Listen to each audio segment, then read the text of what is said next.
Hello there everybody, Gmod here, and welcome back to some more Fire Emblem Awakening! In the last episode, we woke up in a strange field, not really sure how we got there. However, we were lucky to meet some friendly faces upon waking up. Crumb, Lissa, and Frederick, also known as the Shepherds, and at first they were kind of suspicious of us. You know, we're a random stranger, we somehow knew Crumb's name, and they were like, okay, this is kind of weird.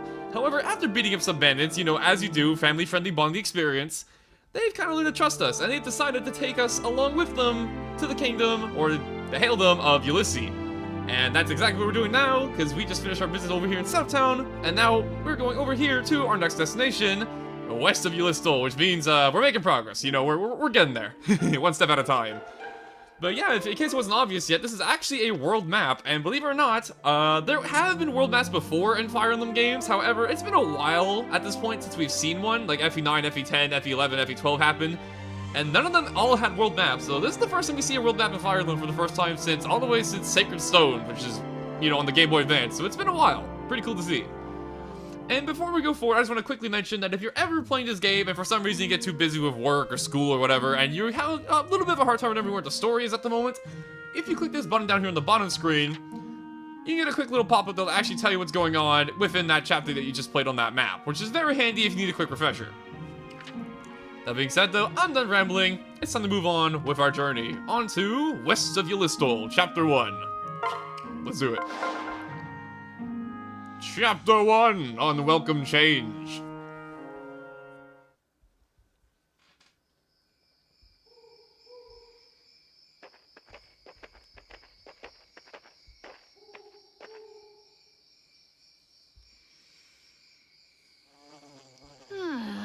I told you, it's getting dark already. Ah, now the bugs are out. No, you disgusting bugs that buzz around and crawl over you and bite you when you... Come on now, Lissa. Hardship builds character. Wanna have a guy of firewood? Think I swallowed it. I'll pass some funny firewood, thanks. I think I built quite enough character for one day. We should probably think about food. I don't know about you guys, but I'm starving. Well... Yes, I think we should do a little hunting and gathering is in order. Now, who wants to clear a campsite?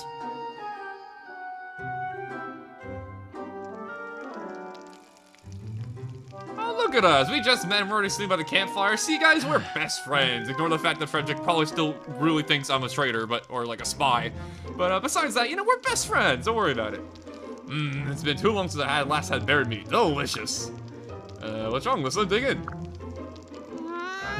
Pass. God, can you spare us an animal normal people eat for once?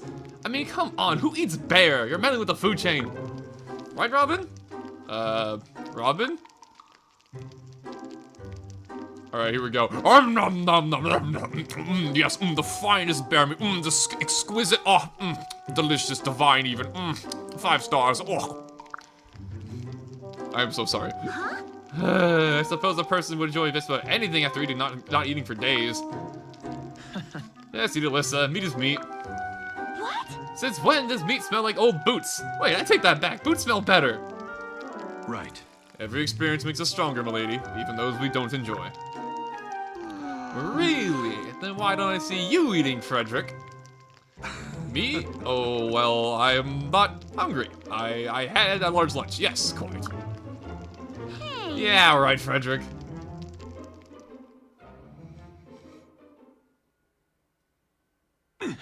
Huh? Something is amiss. What's wrong, big brother?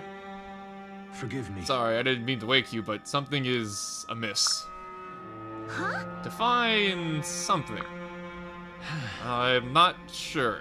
I think I'll have a look around. Not alone, you won't. I'm coming too. Yeah, thanks, Lissa.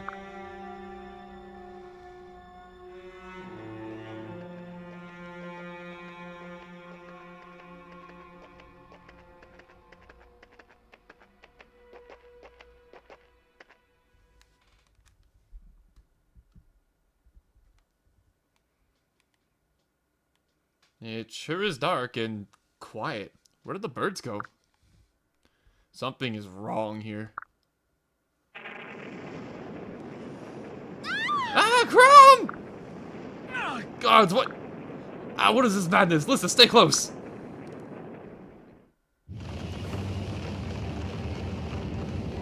Lisa, run. I mean it. Go.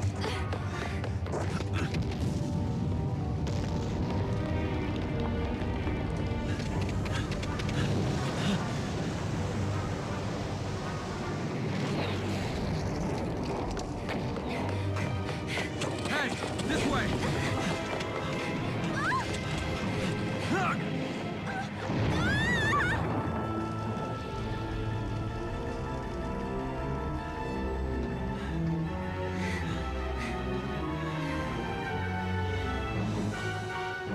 What is that?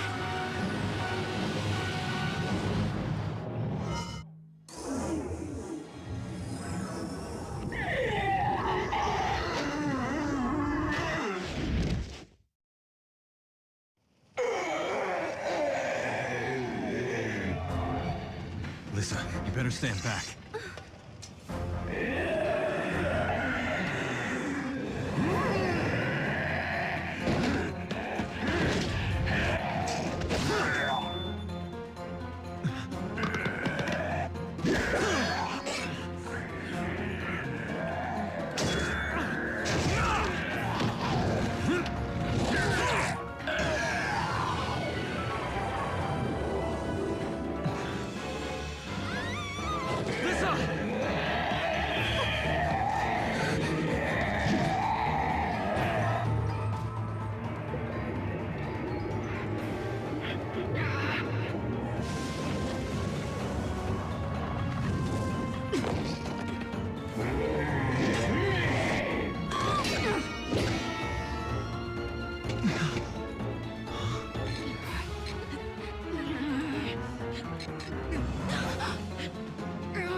Help! Right.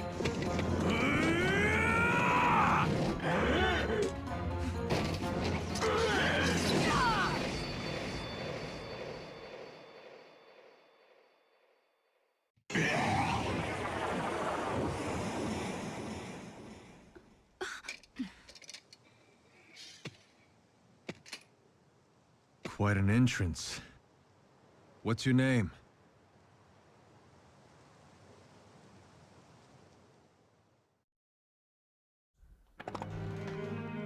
Well, this turned out into be the worst barbecue out I have ever had. Holy crap. Brother Milady, are you hurt? Frederick, Robin!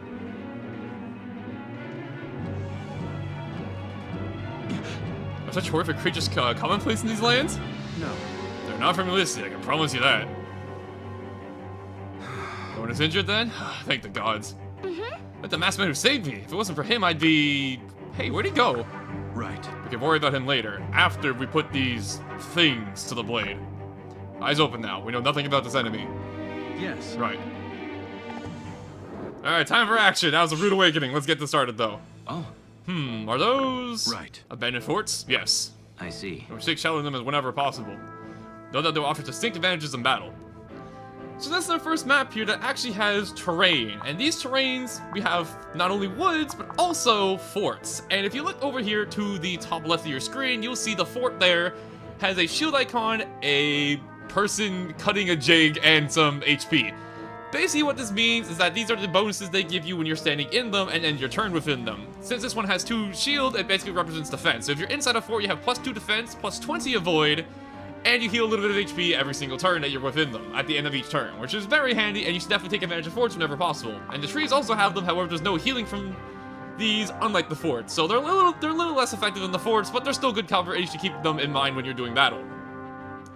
That being said, yeah, we have some new enemies here. These are the Risen, and even though they look different, and they look like zombies and whatnot, they're kinda similar to your main enemies. The main difference, however, is that they have terrible resistance. As you can see, they have absolutely none whatsoever, so they take massive damage from magic attacks.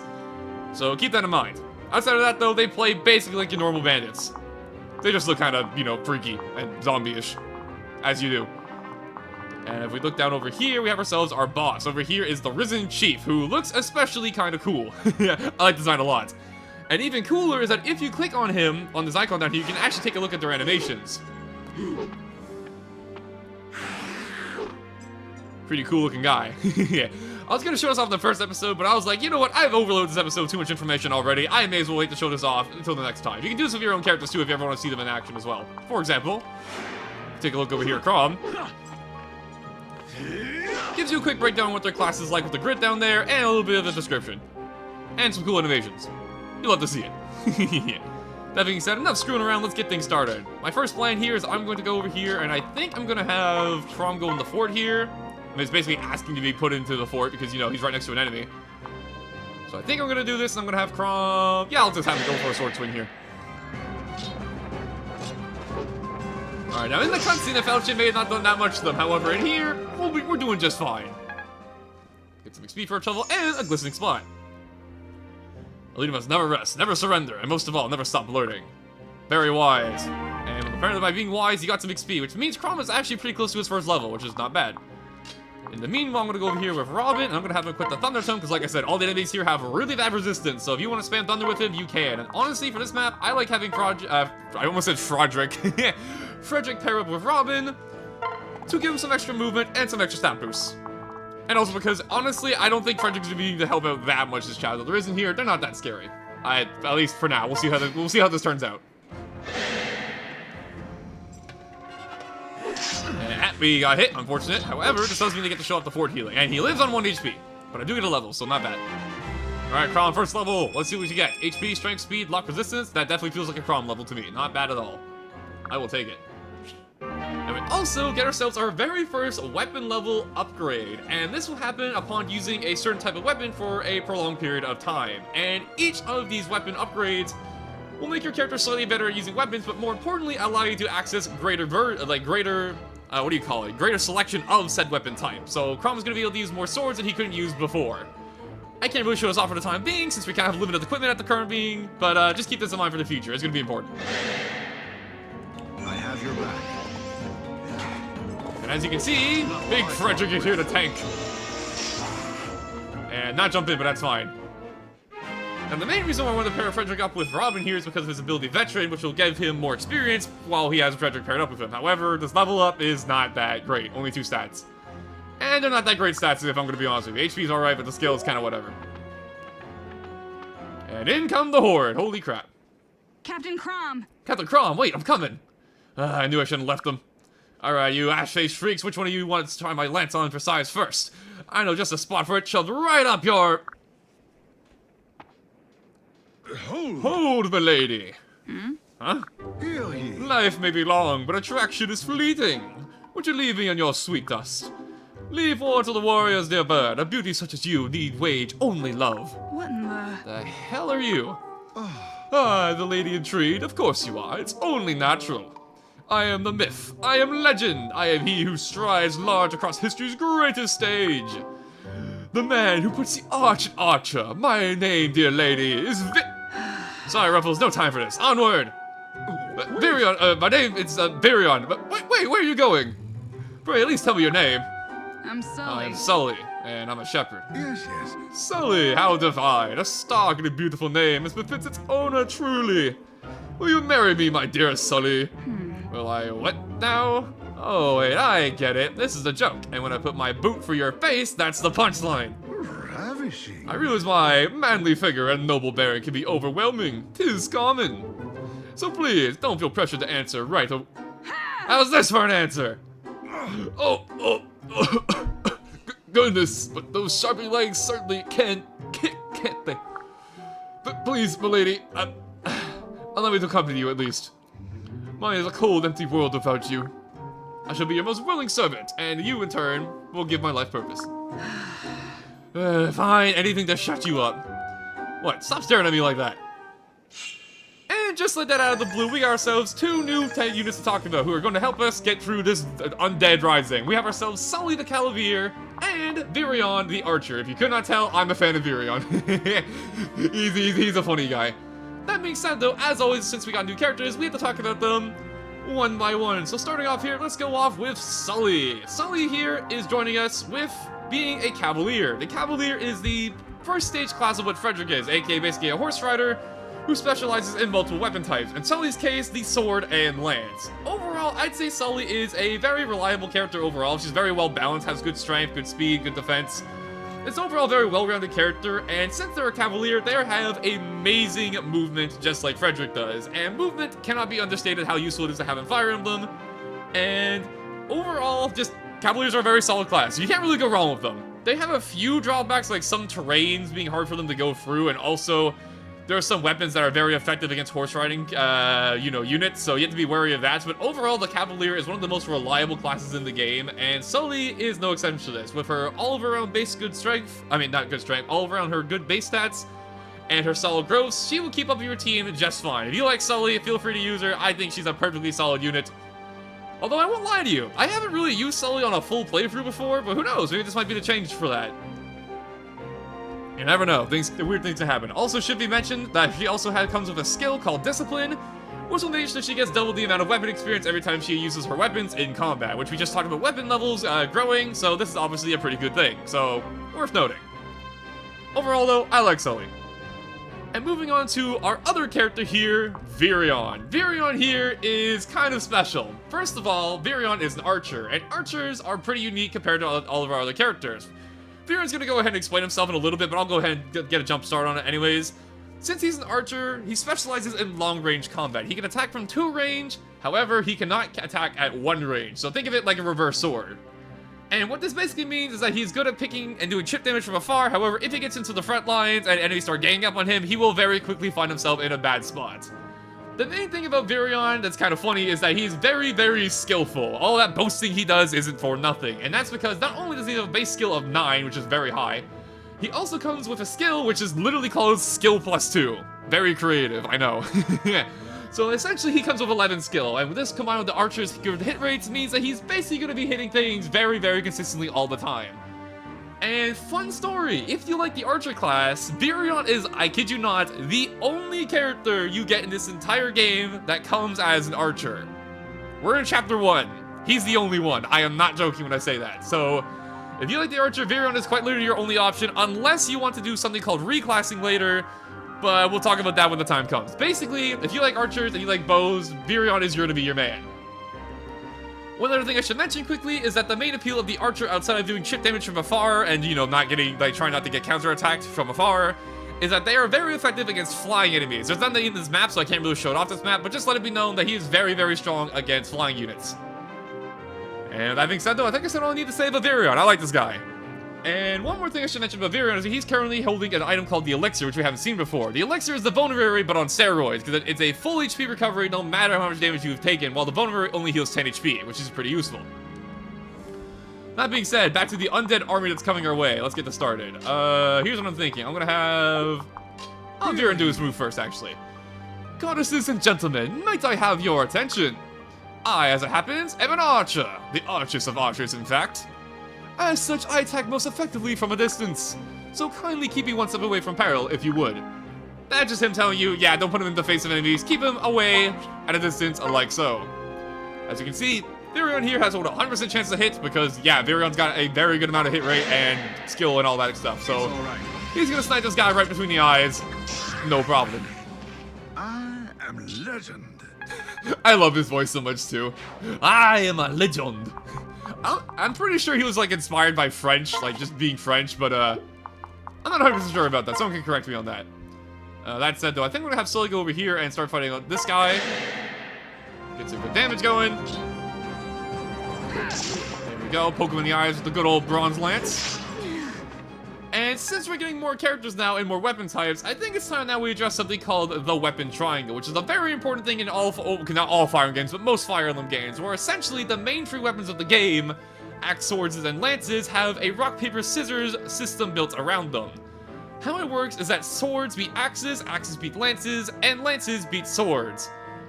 It can be a little confusing to keep this in mind at first, however, whenever you're doing combat, for example, if I take Crom over here, and I go up to this axe enemy, you'll see an up arrow on your weapon, letting you know you hit the weapon triangle advantage. And what the weapon triangle does is that it gives you a little bit extra damage and a little bit better hit rates on your moves, or on your attacks. So it's very good to keep in mind.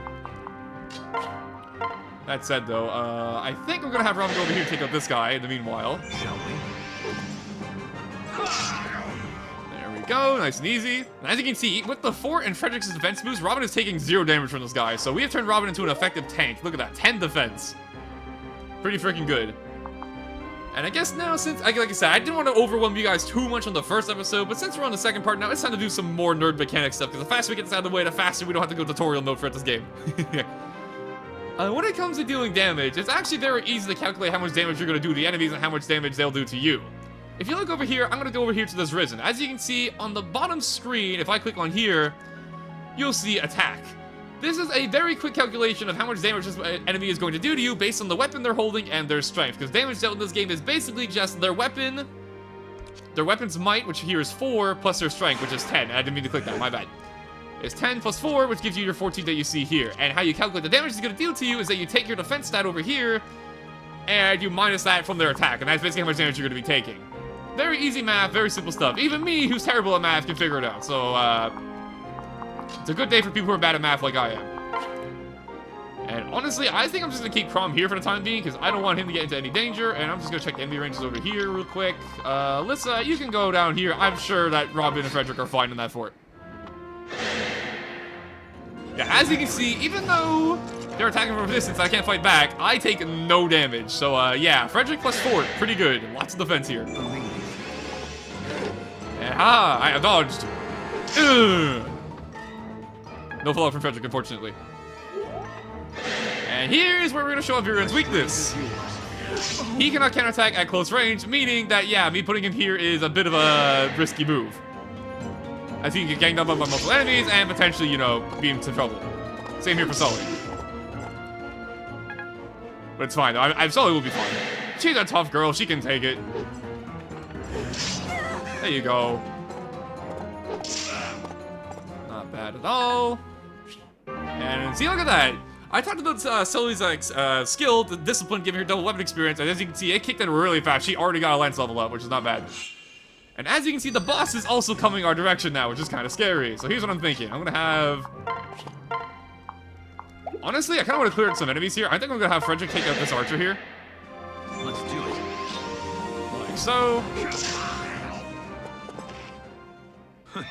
Predictable. Nice and easy one-shot. Good job, Frederick. And now here comes a bit of a tricky turn. Here's what I'm thinking. I'm gonna move Sully back. Let me see here. I think what I'll do is I'm gonna have Crom go over here. I'm gonna have Crom, here's what I'm thinking, actually. I'm gonna have Sully join Crom on the fort. That way they can both take advantage of it. I'm gonna have Viren back off a little bit. Go into the woods here. Actually, here's what I'm doing. I'm gonna... Okay, let me see. Let me turn off the enemy ranges here. I'm gonna... Okay, so this guy can't attack Lissa from where he currently is. So if I go here and I attack from this far... Yeah, this is a safe attack. I can go for this. Viren's fine. Get some nice chip damage. There you go. Nice big 11 damage. I can have Lissa go over here and heal this guy up. Oh, like this guy, I mean Viren. I like how I call him this guy. He has a name. There you go. Get some HP back. And now I'm gonna go over here with Crom, and I may be giving up the fort to do this. However, I kind of want to make sure Lissa's safe this turn, so I'm just gonna go ahead and do this real quick. Got you covered. Crom should take this out, no problem. There you go.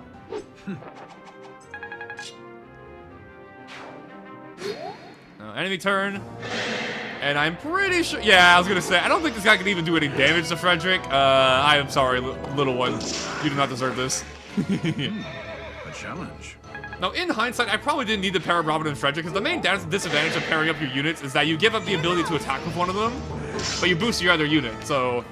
But having more people to attack this turn might have been more helpful than pairing up, if I'm gonna be honest. And unfortunately, I gave the enemy the fort here, which means my hit is gonna be a little bit shaky. Thankfully, Crom got it. Right. Good work, Crom. All reliable. Which now leaves just the boss, who can't touch Frederick whatsoever. Yeah, did I mention Frederick is strong? Because he is. I know, amazing voice acting by yours truly. Aha! I took a hand axe to the face and I blocked it from my partner. Don't worry about it.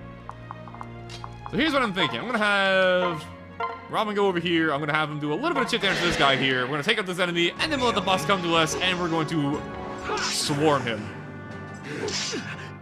Oh no, 1 damage. Oh.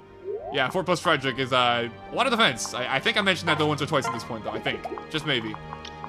I do have to be careful about this guy, because he has a hand axe. He can actually attack farther away than the average enemy, so I gotta be a little bit careful about that. How do you match up against Crom? Let me see. You do. Crom actually does really good against you. Honestly, Crom, if you want to start fighting this guy in advance, go for it. Go for it. Give them some payback for what they almost did to Lissa. Save some for me. Hey, still doing it in 2, not bad. Take the hit, but we're doing fine. Some EXP. And now surely the Archers of Archers will not miss this shot. Actually, then again, I'm a little worried. He might actually... Let's see, you do 14 damage with your attack. Virion has 6 defense. 14 minus 6. Virion will live an attack, so we can go ahead and do this.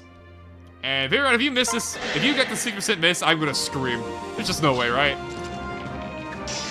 Exactly! The Archers of Archers would never miss.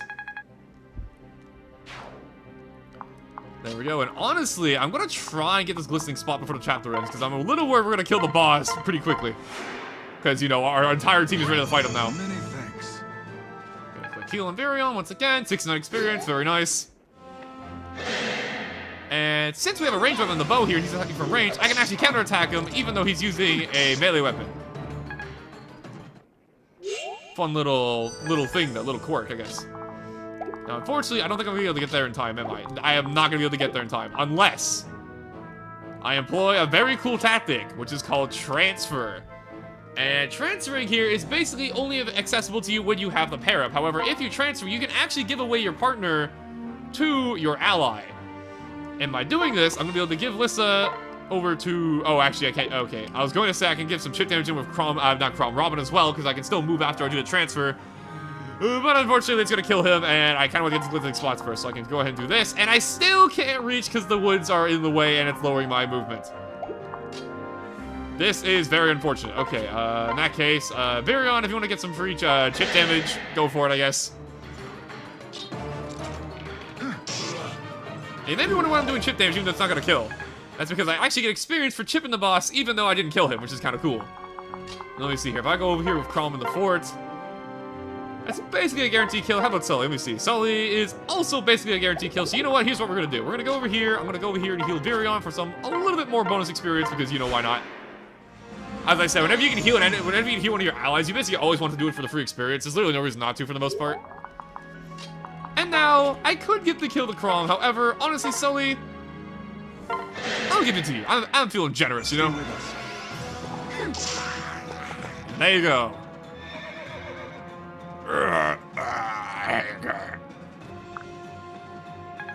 As you can see, I got plenty of experience for that too. I unfortunately missed on the glistening spot, but you know, it is what it is. It's not that big a deal.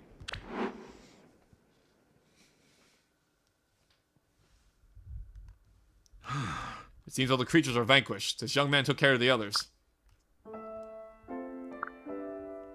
I never got to thank you before, so thank you. You were very brave.